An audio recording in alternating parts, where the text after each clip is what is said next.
Diabetes হওয়ার আগে ডায়াবেটিসকে কীভাবে বিদায় জানাবেন, এজন্য প্রি-ডায়াবেটিসকে জানতে হবে। প্রি-ডায়াবেটিস হলো এমন এক অবস্থা যেখানে রক্তে গ্লুকোজের পরিমাণ স্বাভাবিকের চেয়ে বেশি, কিন্তু এখনও ডায়াবেটিস ধরা পড়ার মতো পর্যায়ে পৌঁছায়নি।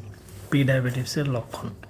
প্রি-ডায়াবেটিসের সাধারণত কোনো লক্ষণ বা উপসর্গ থাকে না, তবে ঘাড়, বগল বা কুচকিতে কালো দাগ হতে পারে এবং স্কিন টাক হতে পারে।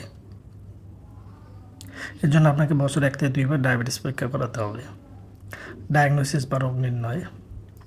প্রি-ডায়াবেটিস নির্ণয়ের জন্য যেসব রক্ত পরীক্ষা করা হয় এর মধ্যে 1 নম্বর হলো ফাস্টিং ব্লাড সুগার। স্বাভাবিক মাত্রা হলো 70 থেকে 99 মিলিগ্রাম পার ডেসিলিটার।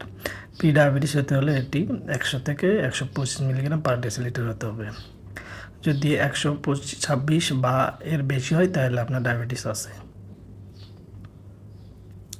2 নম্বর HbA1c, এটি আপনার শরীরের লাস্টের 3 মাসের গ্লুকোজ গড়। এর স্বাভাবিক মাত্রা হলো 4 থেকে 5.6%। এবং প্রি-ডায়াবেটিস হতে হলে 5.7 থেকে 6.4%-এর মধ্যে থাকতে হবে। আর 6.5% বা এর বেশি হলে আপনার ডায়াবেটিস আছে। প্রি-ডায়াবেটিসের কারণ ও প্রতিকার জানতে পাঠ্য দেখুন এবং চ্যানেলটি সাবস্ক্রাইব করে পাশে থাকুন।